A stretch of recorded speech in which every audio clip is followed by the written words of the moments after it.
साहित्य के आज की कड़ी में हम लोग पढ़ रहे हैं ये कहानी यह भी आत्मकथा। लेखिका, इस आत्मकथा की लेखिका मन्नू भंडारी।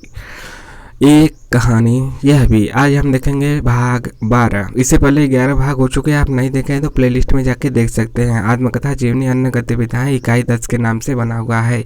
यह नेट JRF हिंदी साहित्य के यूनिट 10 के सिलेबस में लगा हुआ आपका आत्मकथा है। तो शुरू करते हैं। चैनल को सब्सक्राइब नहीं किया तो सब्सक्राइब भी कर लीजिए।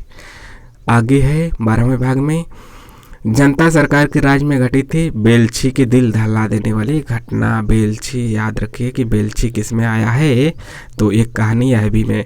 किसी पत्रिका में मैंने हरिजनों को पेड़ से बांध कर जिंदा जला देने की क्रूरता और गांव में फैले उस दहशत का जिसने सबके मुंह पर ताले जड़ दिए थे, रोम रोम को द्रवित कर देने वाला ऐसा वर्णन पढ़ा कि मैं ऊपर से नीचे तक थरथरा गई। 2 दिन तक इस घटना के न जाने कितने चित्र मेरी आंखों के सामने बनते बिगड़ते रहे। अपनी डायरी में कुछ हाँका भी, आज तो लगता है कि उसमें विचार की जगह भावुकता का आवेग ही ज्यादा था। पर कुछ दिनों बाद ही यह सारी घटना मुझे एक उपन्यास लिखने के लिए प्रेरित करने लगी। हालांकि उसका कोई स्पष्ट रूप मेरे सामने नहीं था, बस एक आवेग मात्र था, और एक विचारहीन आवेग से तो कोई सार्थक रचना रची नहीं जा सकती। सो चुप लगाकर बैठ गई।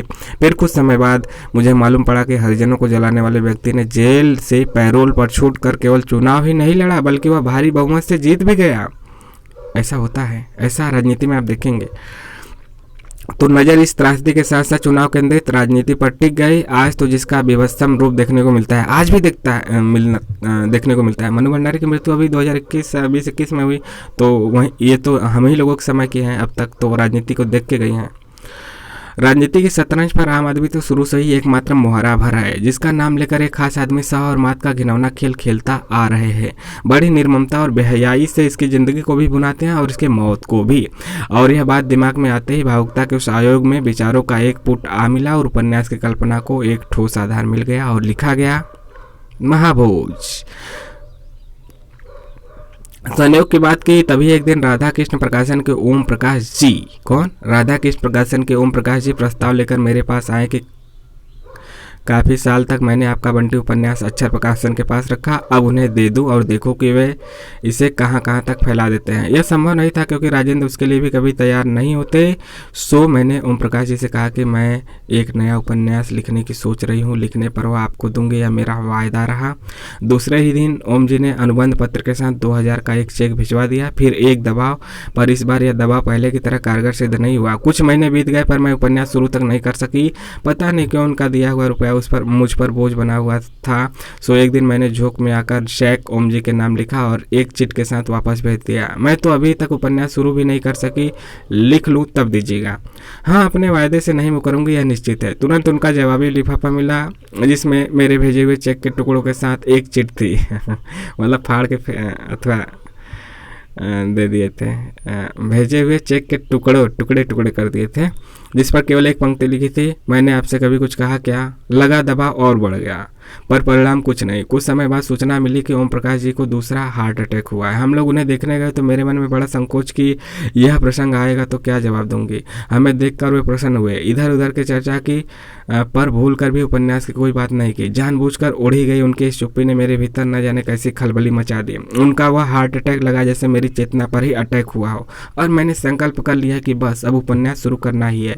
संयोग ऐसा हुआ कि तभी डॉक्टर बच्चन सिंह से, जो उस समय शिमला में हिंदी विभाग के अध्यक्ष थे, हम दोनों को आमंत्रित किया। कार्यक्रम के बाद मैंने उनसे वैसे ही कहा कि यदि मुझे यूनिवर्सिटी गेस्ट हाउस में कुछ दिन ठहरने के लिए मिल जाए तो मैं एक उपन्यास लिखना चाहती हूँ। ज़्यादा दिन रहने का नियम तो नहीं था शिमला में, मतलब यूनिवर्सिटी गेस्ट हाउस में, ठीक है। ज़्यादा दिन तो नियम नहीं था, फिर भी उन्होंने मेरे लिए कमरे की व्यवस्था करवाई। तो राजेंद्र टिंकू को लेकर, अपनी यानी बच्ची को लेकर दिल्ली लौट गया और मैं गेस्ट हाउस के कमरे के एकांत में लिखने के मेरे इरादे को संकल्प में बदलते देर नहीं लगी। और लिखने के इस संकल्प के साथ ही कैसे एकाएक मेरी कल्पना प्रखर, दिमाग सक्रिय और संवेदना सजग उठी, मैं खुद नहीं जानती। सोचते हैं माहौल मिलते ही, जैसे कि अच्छा मिट्टी मिलते ही पौधा जो बीज होता है वह खिल उठता है, उसमें अंकुर फूट पड़ते हैं। इसी तरह जब मन्नू भंडारी को अच्छा अवसर मिला, शांत माहौल मिला, तो क्या हुआ कि उनकी कल्पना प्रखर हुई, दिमाग सक्रिय हुआ और संवेदना सजग हो उठी।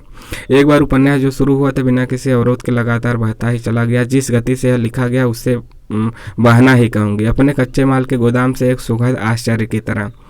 उपन्यास के प्रमुख पात्र थे दाशः महाभोज की भूमिका अदा करने के लिए किशोरावस्था में निकट संपर्क में आए और ताजिंदगी राजस्थान की राजनीति की एक प्रमुख हस्ती के रूप में असली दास साहब प्रकट हो गए। असली दास साहब राजनीति में थे राजस्थान के। मिरिंडा हाउस में मिले भन्नाते हुए उस रिसर्च स्कॉलर ने, जिसने अपनी फेलोशिप पर इसलिए लात मार दी कि उसके नियमानुसार वह गांव की स्थितियों का केवल अध्ययन भर कर सकता था, उनसे जुड़ नहीं सकता था। और गांव की स्थितियां तो ऐसी थी कि कोई युवा खून उनसे जुड़े बिना नहीं रह सकता था। महेश का चरित्र खड़ा कर दिया, महेश का ऐसे मिला उनको। कई जो महेश रिसर्च स्कॉलर था इतिहास का, कई घटनाएं भी इसी तरह चित्रित हुई। वास्तविक को काल्पनिक और काल्पनिक को वास्तविक में गढ़ते चले जाने की विचित्र प्रक्रिया है, यह सृजन की अनिवार्यता है। उपन्यास के साथ मैं पूरी तरह जुड़ गई थी। हाँ, शाम जरूर मैं एक दिन डॉक्टर बच्चन सिंह के यहाँ गुजारती थी तो एक दिन डॉक्टर विजय मोहन सिंह के यहाँ। खाना पीना वहीं होता था। डॉक्टर विजय मोहन सिंह जी की पत्नी आशा उन दिनों छुट्टियों में शिमला आई हुई थी और वे बड़े प्रेम से मुझे अच्छी अच्छी चीज़ें बनाकर खिलाया करती थी। रात में लौटकर फिर उपन्यास। 25 दिन में मैंने उपन्यास पूरा ही नहीं किया बल्कि उसका दूसरा ड्राफ्ट भी करीब करीब तैयार कर दिया था। आज तो अपने संदर्भ में मुझे यह सब अकल्पनीय लगता है, अविश्वसनीय भी लगता है। दिल्ली आकर बिना जरा भी ढील दिए तीसरा चौथा ड्राफ्ट तैयार किया और पढ़ने के लिए राजेंद्र के हाथों में सौंप दी। यह पहला उपन्यास था जिसकी पांडुलिपि मैंने छपने से पहले राजेंद्र को पढ़ने को दी। वैसे तो पहले उपन्यास की पांडुलिपि भी दी थी, राजेंद्र को ही दी थी। वह तो छपने से पहले ही 1 इंच मुस्कान में बदल गई और फिर तो वह उपन्यास मेरा अपना ही रहा ही नहीं, हमारा हो गया। और ज़्यादातर उसको राजेंद्र यादव के नाम से ही जोड़ा जाता है, इसलिए उसकी तो चर्चा करना भी बेकार है। आपका बंटी कड़ियों में लिखा गया, कड़ियों में ही धर्मयुग में छपता भी रहा। राजेंद्र ने तो उस छपने के बाद ही पढ़ा था। हाँ, कहानियाँ जरूर छपने से पहले मैं इन्हें पढ़वाती थी या सुनाती थी, पर याद नहीं पड़ता कि किसी भी कहानी में कभी कोई काट छाट या संशोधन किया गया हो। हाँ, कई कहानियाँ बड़े उपयुक्त और सटीक शीर्षक जरूर राजेंद्र ने रखे थे, पर इस उपन्यास पर उनकी राय बहुत उत्साहवर्धक नहीं थी। इतना ही कहा, ठीक है, बुझे मन से, ठीक है, हाँ ठीक ही है, पर बंटी वाली गहराई नहीं है। आश्चर्य की इस निहायत ही ठंडी सी प्रतिक्रिया के बावजूद मैं विशेष हताश नहीं हुई। मतलब राजेंद्र बोले ठीक है पर बंटी वाली गहराई नहीं है। तो आश्चर्य है कि इस निहायत ही ठंडी सी प्रतिक्रिया के बावजूद मैं विशेष हताश नहीं हुई। अच्छी तरह जानती हूँ कि इसके मूल में आत्मविश्वास का आधिक्य नहीं बल्कि आलस से ही रहा होगा, क्योंकि 3 और किसी अंश के 4 ड्राफ्ट बनाने के बाद अब इस पर किसी भी तरह का कोई काम करने का मेरा हौसला ही नहीं रह गया था। और यह भी हो सकता है कि मैं उपन्यास से पूरी तरह संतुष्ट थी, इसलिए मैंने राजेंद्र से इस पर किसी तरह की कोई चर्चा भी नहीं की और ना कोई सलाह सुझाव मांगे। दूसरे दिन शर्मा जी के आने पर मैंने पांडुलिपि उन्हें दे दी। उनकी प्रतिक्रिया थोड़ी भिन्न थी शर्मा जी की। उन्होंने कहा, मैंने शाम को उपन्यास पढ़ना शुरू किया था। शुरू में तो थोड़ा घसीटना पड़ा, पर बाद में तो उसने ऐसा बांधा कि मैं उसे देर रात में खत्म करके ही सोया। 1-2 प्रशंसात्मक टिप्पणियाँ और भी की, जिन्हें सच समझकर मैं तो प्रसन्न हो ली और मैंने पांडुलिपि तुरंत ओम प्रकाश जी को सौंप दी छापने के लिए, जिनसे वादा किया था। पढ़कर उनका गदगदाता स्वर सचमुच उन्हें उपन्यास बहुत पसंद आया था। वे बेहद प्रसन्न और पुलकित थे और उनकी यह प्रसन्नता या पुलक मुझे एक दूसरे ही स्तर पर तुष्ट कर रही थी। जब मुझे कोई नहीं जानता था, पत्रिकाओं में थोड़ी सी कहानियाँ छपने के कारण साहित्य के क्षेत्र में मेरी बड़ी नगण्य सी स्थिति जरूर दर्ज हुई थी, पर मात्र उसके चलते बिना किसी परिचय के मेरी पहली पुस्तक 100 भी कहानी संग्रह छापकर ओम प्रकाश जी ने मुझे साहित्य के क्षेत्र में ला दिए थे। यह बात मेरे मन में कहीं जमी हुई थी और इसलिए उनके पसंद का उपन्यास उन्हें देकर लगा जैसे मैं ऋण मुक्त हुई।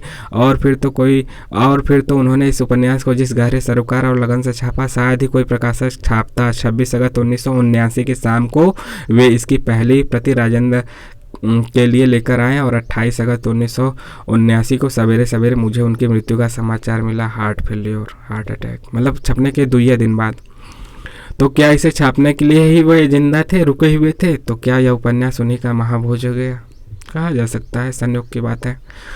इसकी समीक्षाएं चर्चाएं पढ़ सुनकर खुशी के साथ साथ उन दिनों एक कचोट सी जरूर मन में उठा करती थी। कहा सोम जी यह सब देखते, खासकर इसके मंचन की सफलता पर तो न जाने कितने बार मुझे उनका ख्याल आया करता था। महाभोज प्रकाशित होने के कोई 1.5-2 साल बाद अरविंद कुमार ने मुझे सूचना दी कि अमाल अल्लाना भी याद रखिए, अरविंद कुमार ने सूचना दी ने इसे मंच पर प्रस्तुत करना चाहती हैं। अमाल अल्लाना मतलब महिला हैं, और इस सिलसिले पर उन्होंने मेरी और अमाल की एक मुलाकात भी तय कर दी। मुलाकात तो हुई, मैंने ही एक शर्त रखी कि नाट्य रूपांतरण मैं खुद करूंगी। हाँ, मंच के तकनीकी पक्ष के सिलसिले में अमाल मुझे सहयोग देंगे।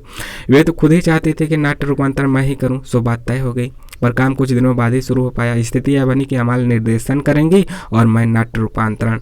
नेशनल स्कूल ऑफ ड्रामा का रंगमंडल इसे प्रस्तुत करेगा और इसके मजे हुए कलाकार अभिनय करेंगे। उस समय रंगमंडल में अभिनेताओं की जो टीम थी उसमें कौन कौन थे? मनोहर सिंह, उत्तरा बावकर, सुरेखा सीकरी, रघुवीर यादव, जो सलकर, विजय कश्यप, युवराज जैसे सधे हुए कलाकार सम्मिलित थे।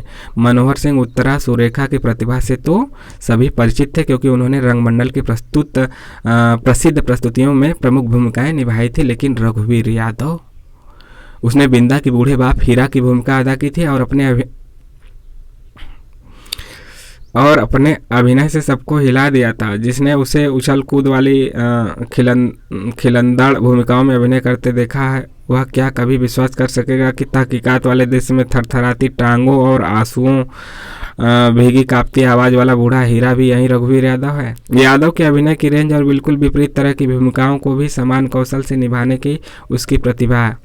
अब अभिनेताओं की ऐसी टीम महाभोज में काम करेंगी। इससे अधिक संतोषजनक, बल्कि कहूँ कि सुखद स्थिति की तो मैं कल्पना भी नहीं कर सकती थी। स्क्रिप्ट तैयार करने का शुरू का काम तो मेरा था। उपन्यास के आधार पर अमाल ने शुरू में जो दृश्य योजना बनाई उसमें मैंने कुछ परिवर्तन सुझाए और थोड़ी सी बातचीत के बाद ये सब स्वीकृत भी कर लिए गए। बस अंत तक मतभेद रहा तो केवल सूत्रधार को लेकर। मैं सूत्रधार के पक्ष में थी ही नहीं, क्योंकि मुझे उसकी कोई ज़रूरत महसूस नहीं हो रही थी। पर अमाल को उपन्यास में लेखक की ओर से लिखी गई शुरू की और बीच बीच में आने वाली पंक्तियों से कुछ ऐसा मोह था कि इन्हें बिना कहलवाए वह रह नहीं सकती थी, और इन पंक्तियों को संवाद में ढालने की तो कोई गुंजाइश ही नहीं थी। सो उन्हें सूत्रधार जरूरी लग रहा था। अंततः मैंने उनकी यह बात मान ली। नाटक का आरंभ सूत्रधार के संवाद से ही हुआ और बीच बीच में भी स्थितियों पर टिप्पणी करने के लिए उपन्यास में लेखक के द्वारा की गई ये टिप्पणियां वह प्रकट होता रहता है। पर अंत के उस भव्य दृश्य में जो एक साथ कई रंग स्थलों पर चलता है, एक और दास साहब और अपनी उसी संतई मुद्रा में सारे संकट टाल जाने की खुशी में जमुना उनकी पत्नी के हाथ से केसरिया संदेश का भोग लगा रहे हैं। दूसरी ओर अपने को पूरी तरह दास साहब के हाथों बेचकर आईजी बने डीआईजी के घर इस प्रमोशन के उपलक्ष्य में शानदार पार्टी चल रही है। एक और जोरावर है कि यहाँ जीत की खुशी का जश्न मनाया जा रहा है, तो दूसरी ओर प्रेस में संपादक दास साहब की नज़रों में फिर अपनी छवि सुधार लेने की खुशी में मिठाई बांट रहे हैं। और इन सब बेईमान और बिके हुए लोगों के बीच नाटक का सबसे ईमानदार पात्र बिंदा थाने में रुई की तरह धुना जा रहा है, यानी पीटा जा रहा है, इस अपराध को कबूलने के लिए जो उसने किया ही नहीं। शुरू में एक एक रंग स्थल को केंद्र में रखकर यह दृश्य चलता रहता है और समाप्त होता है पुलिस की बर्बर धुनाई से पूरी तरह ध्वस्त हुई बिंदा के उस मौन के साथ, जिसमें उसके अपराध न कबूलने का संकल्प निहित था। उसके बाद एक ईमानदार और निष्ठावान आदमी के जीवन की त्रासदी को पूरी भयावहता के साथ उजागर करने के लिए आमोद प्रमोद, नाच गाने और जश्न मनाते सारे रंगस्थल एक साथ आलोकित और सक्रिय हो उठते हैं।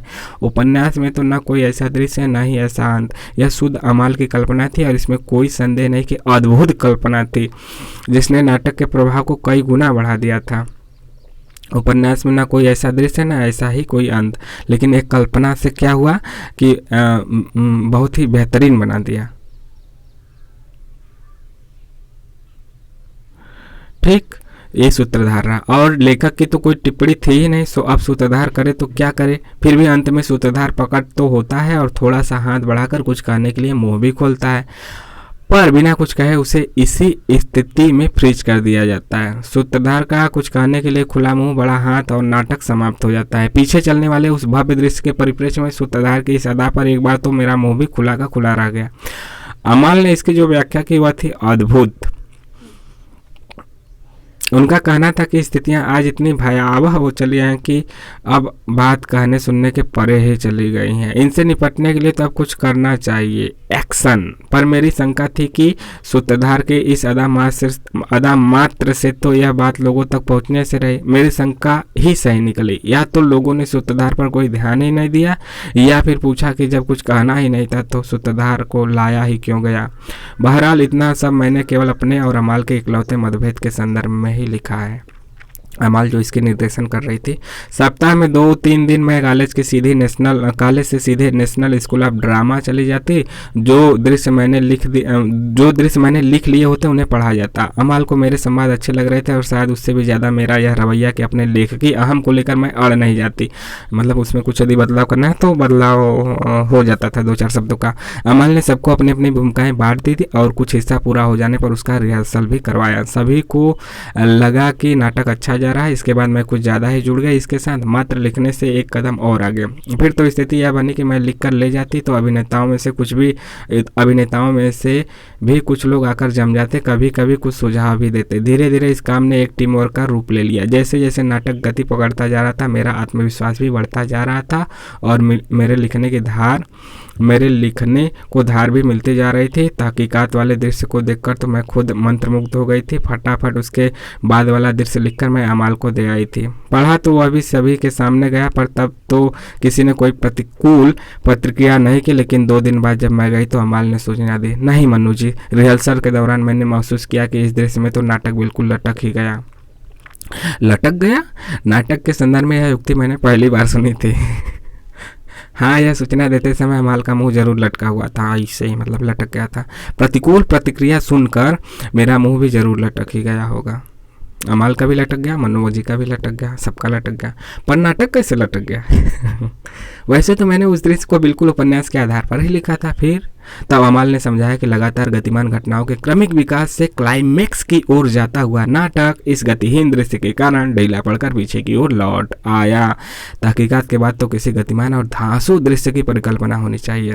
अब उपन्यास में तो कोई गतिमान दृश्य था नहीं, सो सभी लोग अपने अपने सुझाव देने लगे, लेकिन मुझे कोई भी सुझाव जम ही नहीं रहा था। इसलिए मैंने अमाल से कहा कि घर जाकर मुझे सोचने का समय चाहिए।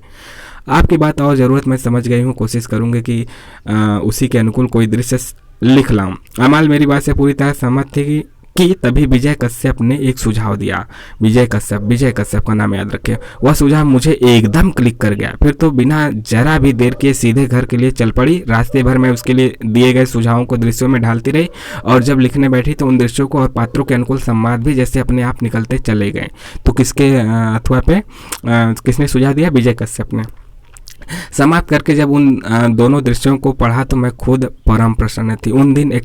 उस दिन एकाएक महसूस किया कि आप रचना चाहे किसी भी विधा में कर रहे हों, उस रचना के साथ एक गहरा लगाव, या कहूँ कि उस रचना के साथ एक मेक होते ही आधी मंजिल तो आपकी यूं ही पूरी हो जाती है।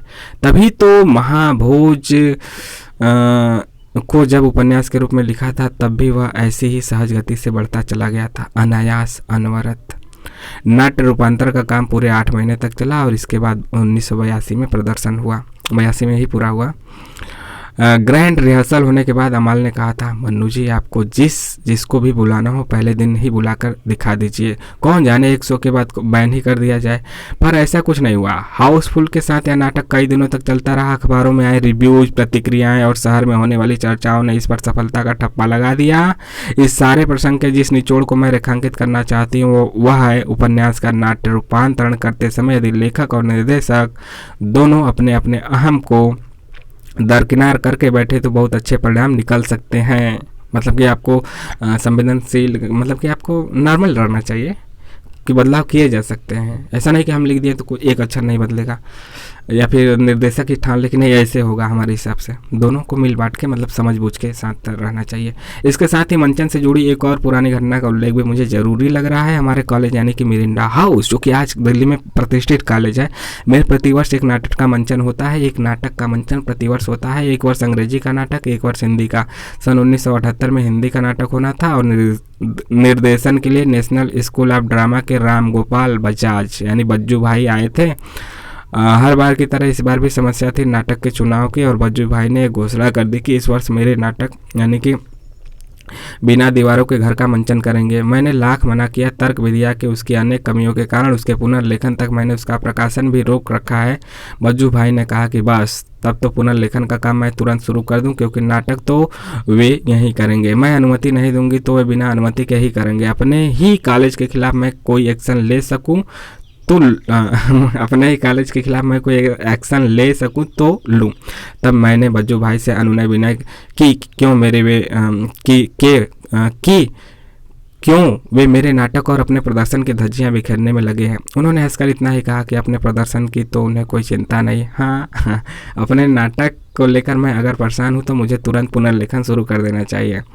स्पष्ट कर दिया कि वे तो अपनी बात पर अटल हैं। अब तो जो करना था मुझे ही करना था। आगे सोचती हूँ तो हंसी आती है कि किस तरह मेरी अधिकतर रचनाएं इस तरह के दबावों के चलते ही तो पूरी हुई। वर्षों से इस नाटक के पुनर्लेखन को टालती आ रही थी। बज्जू भाई के निर्णय ने मुझे आखिर इस दिशा की ओर मोड़ ही दिया। यानी कि दबाव भी जरूरी है। आप यदि टाइम लाइन सेट कर लेते हैं आप, या फिर कोई चीज़ आप पे दबाव डालते हैं कि यह चीज़ इतने समय में करना है, तो वह पूरा हो ही जाता है। आगे कक्षाएं समाप्त करके मैं कॉलेज में ही लिखने बैठ जाती। रात को घर पर भी लिखती और दूसरे दिन 1-2 दृश्य तो मैं बज्जू भाई को थमा ही देती। वे पात्रों को डिक्टेट करवा देते और उसका पाठ और रिहर्सल होने लगता। रोज लिखना और रोज रिहर्सल करवाना, यह सिलसिला अंत तक चलता रहा। एक जुनून की हालत में ही मैं यह नाटक लिख रही थी और मुझे इतना भी होश नहीं था कि क्या रूप बन रहा है नाटक का।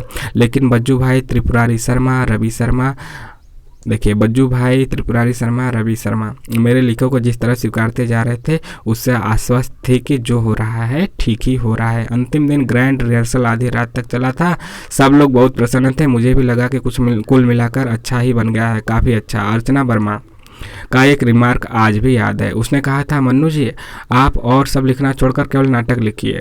आपके चुस्त संवाद। अर्चना के इस रिमार्क ने गदगद तो बहुत किया था, पर परिणाम सोचा था कि कुछ समय गुजर जाने के बाद बहुत तटस्थ होकर इस प्रदर्शन में अभी भी जो कमियां लगी थी उनके मद्देनजर इसका अंतिम ड्राफ्ट करूंगी और फिर उसी का प्रकाशन भी करवाऊंगी। अलग अलग दृश्यों की वे पर्चियाँ मैं एक फाइल में नत्थी करते जा रही थी। न तो मैंने उसको टाइप करवाया था, न फोटो स्टेट। लेकिन कुछ महीनों बाद अचानक एक दिन देखा कि अलमारी में रखे उस फाइल को दीमक ने इतने प्रेम से अपना भोजन बनाया कि उन कागजों में से कुछ भी पढ़ पाना संभव नहीं था। यानी सारी मेहनत में पानी नहीं फिरा, सारी मेहनत को दीमक खा गया, दीमक फिर गया, दीमक, सारी मेहनत पे दीमक फिर गया। अभिनय करवाने वालों से भी संपर्क किया पर सब व्यर्थ। तब सोचो कि इसे आधार बनाकर अब बिल्कुल नया नाटक ही लिखूंगे, क्योंकि ये मतलब जो लिख दिया वही शब्द तो दोबारा नहीं लिखे जाएंगे ना, तो फिर नया हो जाएगा कुछ न कुछ। पर वह दिन कभी आया ही नहीं। और तब हार कर राजकमल प्रकाशन वालों ने 2002 में उसे अपने मूल रूप में ही पुनर्प्रकाशित कर दिया। मतलब बदला नहीं, उसमें एक एक देती जा रही थी, अपने पास भी रखते थे। और क्या हुआ कि मूल रूप में ही प्रकाशित हुआ, कोई उसमें बदलाव नहीं हुआ। राजकमल प्रकाशन 2002। दीमक से छलनी बनी पांडुलिपि की चर्चा आज मैं कितने सहज भाव से कर रही हूँ, मानो यह हादसा किसी और के साथ घटा हो। पर जिस दिन यह घटना घटी थी कितनी दुखी हुई थी मैं, कितना कोसा था अपनी लापरवाही, अपने लधड़पन को, और मन ही मन कितने संकल्प लिए थे कि बस आज से अपने लिखी और अपने पर लिखी चीज़ों, समीक्षा, रिव्यूज, अनुवाद आदि के प्रति सजग और व्यवस्थित रहूंगी मैं। अलग अलग फाइलें बनाकर बड़े कायदे करीने से रखूंगी। अब सब कुछ न जाने कितने लेखक गुजर गए आंखों के सामने से, जिनके पास उन पर छपी एक पंक्ति भी सुरक्षित मिलेगी एल्बम की तस्वीरों की भांति। पर कहाँ मिला जाते हैं ऐसे सारे संकल्प? क्यों नहीं मैं उन पर 4 दिन भी अमल कर पाती? मेरा आलस्य, मेरी लापरवाही या इन सब के प्रति मेरी एक खास तरह की उदासीनता मैं खुद नहीं जानती। यानी कि मनु भंडारी कह रहे हैं कि वह थोड़ी सी लापरवाह तो थी, और यही मज़ा है। मतलब सबका अलग अलग व्यक्तित्व है, किसी का कमी या उसकी गुण नहीं कर सकते, सबका जो है उसे स्वीकार कीजिए। ठीक है, आपको कैसा लगा यह 12वां भाग कैसा लगा ज़रूर कमेंट करके बताइए। अपने सुझाव, अपने जवाब भी दीजिए, चैनल को सब्सक्राइब भी कीजिए। मिलते हैं नेक्स्ट वीडियो में। जय हिंद, जय भारत। आपका दिन शुभ हो, बेहतरीन हो, और आप हिंदी साहित्य में इसी तरह उन्नति करते रहें।